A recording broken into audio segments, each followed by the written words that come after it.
Eh bien, bonjour à tous. Bonjour Patrick. Voilà. Je vous remercie de nous avoir rejoints encore aujourd'hui pour ce nouveau rendez-vous.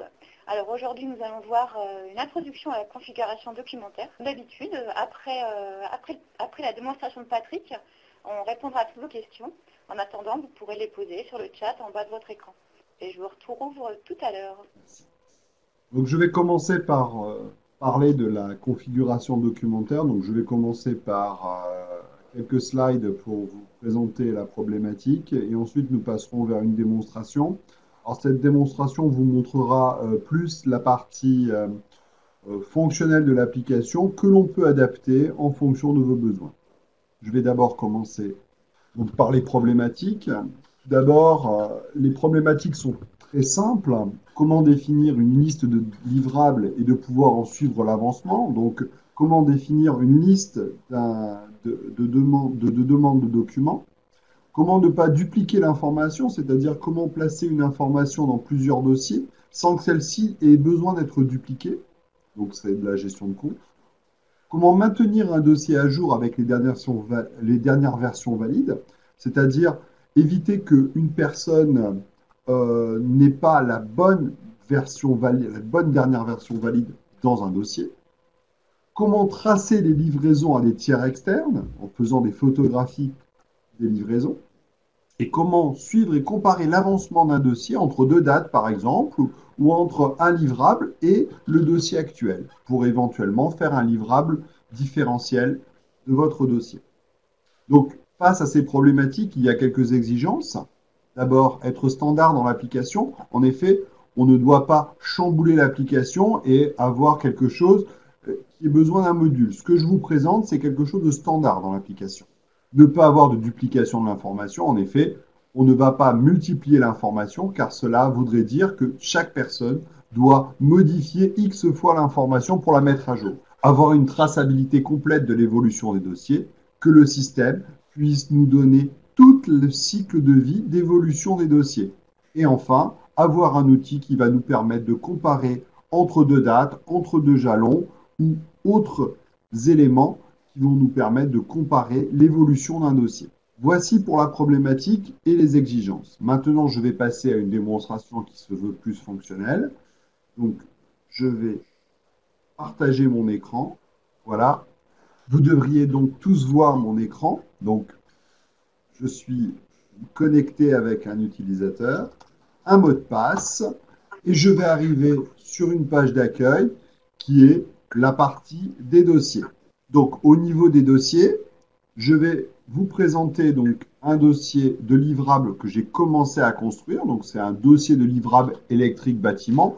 Donc, le titre, c'est pour le besoin de la démo, pour bien l'illustrer, dans lequel j'ai trois sous-dossiers, des livrables plans, des livrables documents techniques et des livrables documents administratifs. J'ai commencé à remplir la liste des livrables de plans. On voit que leur état est à livrer. Je vais maintenant modifier ce dossier-là pour construire ce dossier de livrable. Donc, je vais aller chercher dans les documents techniques pour aller ajouter ma liste de documents techniques. Donc, pour aller les chercher, on peut très bien utiliser Excel Workshop pour initialiser cette liste-là. Voilà mes livrables de documents techniques. Je fais de la même manière pour les documents administratifs. Et je construis donc mon dossier. Je vois que j'ai une colonne supplémentaire qui s'appelle lien générique. Cette colonne-là permet au système de mettre à jour automatiquement ce dossier-là avec les dernières versions valides. Si je ne coche pas la valeur de cet attribut du lien, cet élément ne sera pas mis à jour automatiquement. Donc on peut imaginer que certains éléments ou certaines configurations aient cette valeur à jour, c'est-à-dire de manière automatique, ou bien certains ne l'ont pas, comme les nomenclatures. Là, je viens de créer mon dossier de livrable initial dans lequel j'ai une liste de documents à livrer dont le lien générique est à vrai. Ce qui va permettre, lorsqu'une nouvelle version valide de ce document va arriver, de mettre à jour mon dossier. Alors, plusieurs possibilités pour figer ce dossier et permettre aux utilisateurs de remplir ces éléments-là. Une première méthode serait de modifier le statut du dossier pour le passer à l'état valide et ainsi empêcher les utilisateurs d'utiliser la fonction modifier pour en modifier la structure. Ça, c'est une première méthode. La deuxième méthode, c'est d'utiliser ce que l'on appelle une photographie, une baseline, un état de configuration de votre dossier. Donc, en quoi cela correspond? Pour faire cette baseline, je vais simplement photographier mon dossier.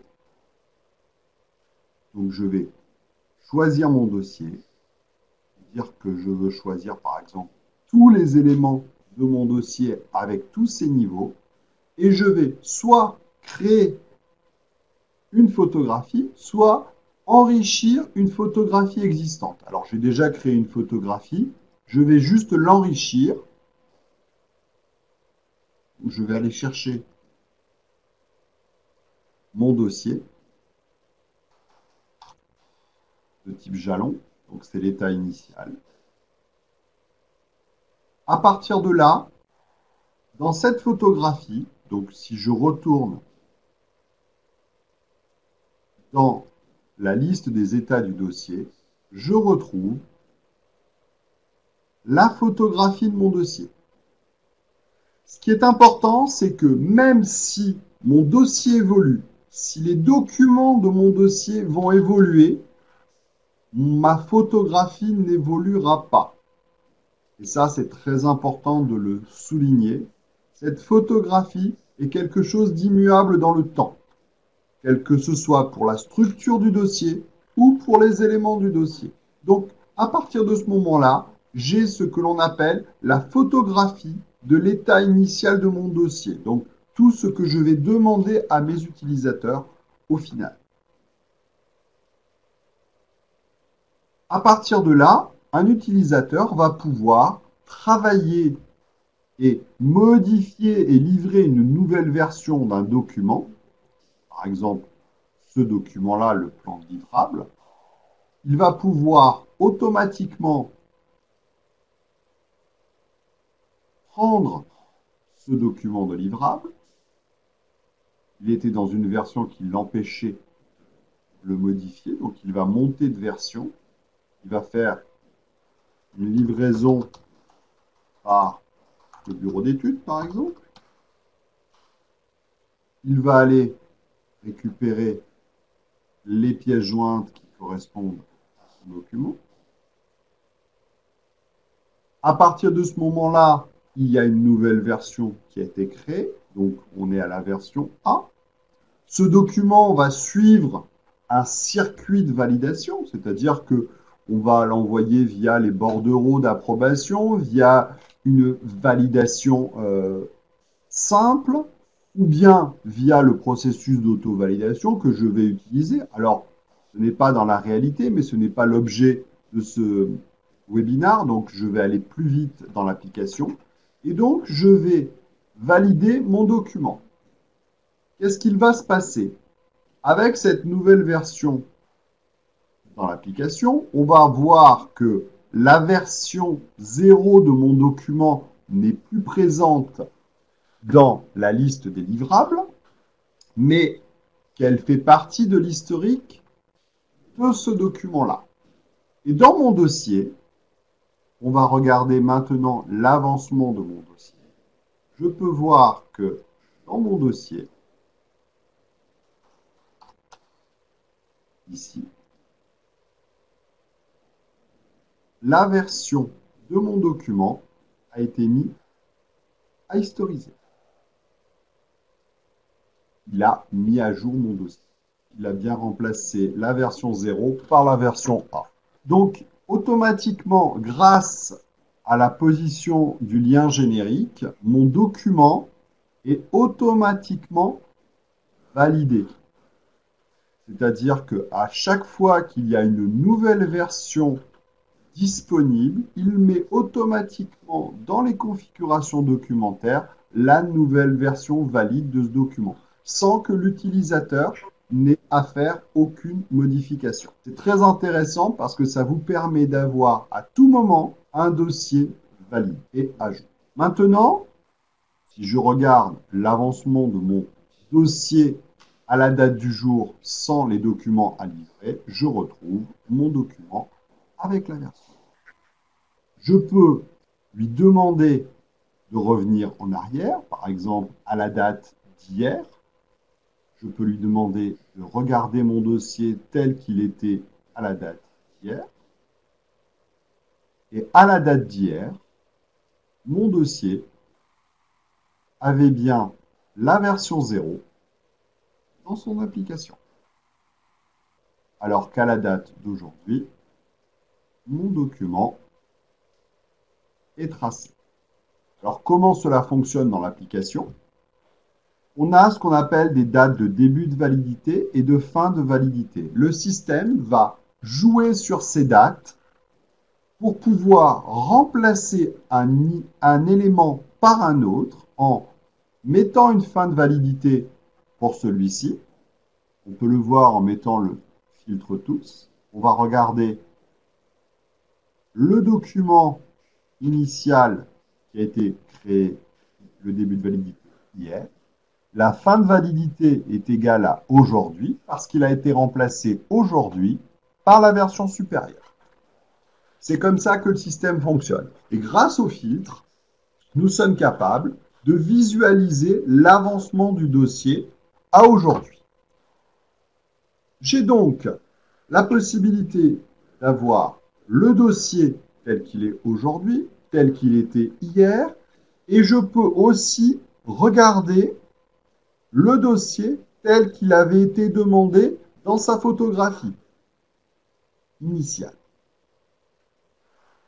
On a donc dans l'application un suivi total entre l'évolution du dossier, tant par le contenu de ces éléments du dossier, donc l'évolution des versions, une version automatique, mais aussi la possibilité d'avoir une photographie qui va permettre de figer un dossier à un état initial.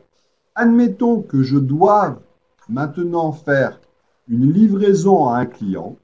Je peux, par rapport à ce dossier-là, faire mon dossier de livraison avec seulement le dossier qui m'intéresse, c'est-à-dire je vais simplement choisir le document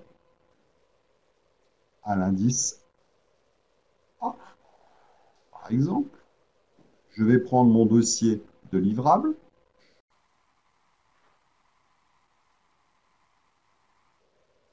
Je vais utiliser l'état du dossier. Je vais dire que je ne veux pas avoir d'autres éléments dans mon livrable. Donc je choisis ce que je ne veux pas avoir dans mon livrable. Et donc ce que je fais, c'est que je choisis exactement le contenu de ma livraison. Et donc je vais enrichir mon jalon 1, par exemple. Donc le jalon 1 de livraison. Et donc dans mon jalon 1, si je retourne dans mon dossier et que je regarde la liste des étapes, dans mon jalon 1, je retrouve seulement ce document-là dans cette livraison. Et même si celui-ci évolue, qu'on passe à la version B, à la version C, ma livraison a été faite sur cette version-là et elle ne bougera pas dans mon jalon 1. Le jalon 1 est indépendant de la modification du document. J'ai véritablement fait une photographie de mon élément. Mon élément contient une version, elle ne bouge pas, tant par ses métadonnées que par ses fichiers. Elle ne bougera pas. De plus, L'application nous permet de regarder un dossier et de pouvoir éventuellement comparer ce dossier, donc de créer des modèles de comparaison. Donc, qu'est-ce que j'ai fait pour le comparer? Je lui ai dit de comparer la structure de ces éléments. Je vais pouvoir lui dire de comparer le dossier actuel sans les livres tel qu'il est aujourd'hui, avec la comparaison du jalon 1, je peux lancer ma comparaison. Et donc le système me dit que j'ai ce document qui manque, celui-ci a été livré, les autres manquent, et je peux voir l'avancement de mon dossier. J'ai d'autres possibilités dans l'application. Je peux éventuellement comparer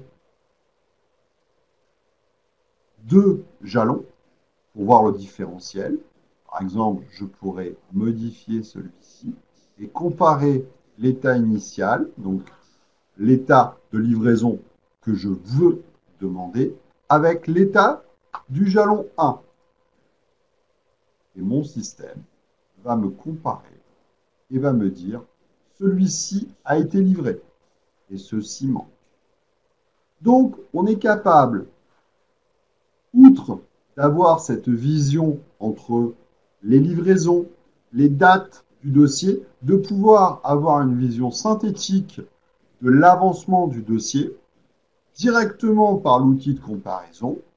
On peut éventuellement corréler ça avec des dashboards ou un Excel workshop qui nous permettrait d'avoir l'avancement des livrables pour chaque dossier. Ce qui est important à retenir dans cette gestion de configuration, c'est que l'utilisateur va commencer par définir un dossier de livrable. Celui-ci, il va le figer, soit en validant le dossier, donc il va modifier les droits et empêcher les utilisateurs de rajouter ou ôter des documents demandés dans la liste des livrables. Il va pouvoir aussi figer cette vision en créant une photographie du dossier demandé à l'état initial. Il va pouvoir laisser les utilisateurs remplir les livrables. Il va, en fonction de ces livrables, il va pouvoir faire évoluer automatiquement les dernières versions valides et ainsi permettre à un utilisateur de regarder l'avancement du dossier, donc de comparer par rapport soit à l'état initial du dossier, soit à l'avancement du dossier par rapport à un jalon, de regarder si ces documents arrivent et si ces documents ont été livrés. Alors, on peut comparer sur tous les éléments, on peut le comparer par rapport aux versions, par rapport aux pièces jointes, par rapport au statut. Il suffit, dans le modèle de données, de comparer les éléments qui sont présents comme attributs de lien. Alors, c'est un peu peut-être compliqué. Si vous avez des questions, n'hésitez pas à les poser maintenant. On va passer à la section questions. Merci Patrick. Voilà. Donc, n'hésitez pas à taper vos questions si vous les avez. Merci Patrick pour cette démonstration. Alors, j'ai une question. Doit-on stocker les états de configuration dans les dossiers? Donc, là, c'est vrai que dans ma démonstration, je stocke mes photographies, donc mes états de configuration ou baseline en anglais, dans un objet technique qui était l'objet dossier. Mais on n'est pas obligé, on peut créer un dossier, un objet technique à part entière qui contiendra les états de configuration. Donc on n'est pas obligé. Dans ma démonstration, je l'ai fait, mais ce n'est pas obligatoire. Et peut-on appliquer des modèles de comparaison dans l'application? Alors, dans l'application, dès qu'on a la fonction de configuration, la fonction d'application de ces comparaisons est possible. Néanmoins, si on veut comparer quelque chose, on peut avoir des éléments, il faut avoir les éléments dans les attributs de lien pour pouvoir les comparer. En effet, si par exemple j'avais un champ discipline et que je voulais comparer sur la discipline, il faudrait que ce champ apparaissent dans les attributs de lien, que ce soit en affiche ou bien en modification. Autre question, est-on obligé de faire un état de configuration? Alors, pour avoir l'état initial, non, on n'est pas obligé d'utiliser l'état de configuration. C'est une des méthodologies. Certains clients utilisent plus le changement du statut du dossier pour le figer. Néanmoins, l'avantage d'un état de configuration pour l'état initial permet de figer l'affichage euh, et de pouvoir, même si le document évolue en termes de métadonnées, d'empêcher toute modification a posteriori. Donc l'état de configuration n'est pas obligatoire, mais il est possible dans la configuration initiale. Après, pour l'utilisation des états de configuration, c'est très intéressant lorsqu'on veut faire des jalons de livraison. Donc j'ai livré quelque chose, je fais une photographie de ce que j'ai livré, ce qui me permet d'avoir une trace qui restera immuable dans le temps, quelles que soient les modifications. Une nouvelle question, peut-on imprimer via des rapports standards ou des rapports customisables les différences entre les jalons? Oui, dans l'application, lorsque l'on est en mode de comparaison, on peut, de la même manière que l'on crée des modèles d'impression de liste, on peut créer un modèle d'impression de comparaison. Et donc, c'est standard dans l'application. Après, on peut très bien faire via des rapports, donc via Dashboard, via Excel Workshop ou une autre technologie, de pouvoir sortir des rapports automatiques de comparaison de configuration. Oui, c'est possible. Vous avez parlé de liens génériques. Est-ce qu'ils sont seulement utilisables pour les configurations documentaires? Non, non, non. Les liens génériques sont utilisables dans n'importe quelle configuration. Ils s'appliquent très bien aux configurations documentaires parce la plupart du temps, lorsqu'un document est placé dans un dossier comme livrable, chaque fois qu'il y a une nouvelle version valide, on aime bien avoir son dossier de définition, par exemple, à jour. Pour des nomenclatures, c'est moins vrai. C'est pas parce qu'il y a une nouvelle pièce qui vient d'arriver qu'automatiquement elle arrivera dans la nomenclature, elle est mise en place. Donc ce lien générique est utilisable dans n'importe quelle configuration. Maintenant, il peut être soit mis pour une configuration donnée automatiquement à vrai, ce qui mettra une configuration automatiquement à jour directement, ou bien peut être mis de temps en temps à jour, c'est-à-dire que certains éléments d'une configuration peuvent être mis à jour et d'autres non. Une autre question à propos des liens génériques. La mise en place d'un lien ne risque-t-elle pas de proposer des livrables différents des livrables envoyés initialement? Alors, oui, potentiellement, lorsque je fais un livrable et que j'ai fait un jalon, par exemple, avec ma version A, qui était valide, et potentiellement, ben, il peut y avoir une version B. Mais c'est tout l'intérêt du lien générique. C'est-à-dire qu'une fois que mon document B est arrivé et a été validé, il est placé dans mon dossier. Et donc, je peux comparer entre le dossier actuel, c'est-à-dire le dossier à jour, et ce que j'ai envoyé à mon client. Et de comparer, de dire, est-ce que mon client est à jour? Alors, l'avantage d'un tel système, c'est qu'une personne qui se connecte à l'application verra toujours un dossier à jour et grâce au jalon, donc aux états de configuration, j'appelle ça jalon, mais vous pouvez appeler ça comme une livraison différentielle, je peux comparer mon dossier par rapport à ma livraison ou mon jalon et donc envoyer une mise à jour à mon client. L'intérêt du lien générique, c'est véritablement de permettre à un utilisateur, lorsqu'il est sur un dossier, d'avoir la dernière version valide d'un document. Mais il faut qu'il en soit conscient. Une autre question, est-ce que les fonctions de manipulation des jalons sont exposées aux intégrateurs via les API LASCOM? Oui, il y a des API qui permettent de créer des états de configuration ou d'enrichir des états de configuration. automatiquement. Oui, il y a la possibilité de créer, on a des clients qui créent par processus des états de configuration de manière automatique avec des règles. Donc ils créent automatiquement un filtre dans la configuration et ils placent ces éléments récupérés du filtre dans l'état de configuration. Oui, c'est possible. Alors il y a une question qui vient d'arriver, je viens de la lire. Y compris les fonctions de comparaison entre jalons. Alors, les comparaisons de mémoire, je ne crois pas qu'elles soient de manière automatique. Il faut combiner plusieurs API pour obtenir le même résultat.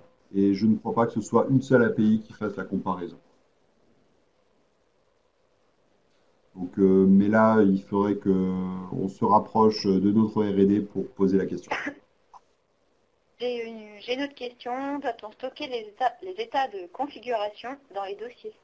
Non, on n'est pas obligé. On peut avoir plusieurs objets techniques différents qui peuvent contenir des états de configuration. C'est pas obligatoire que ce soit le même type que les dossiers de livrables, par exemple.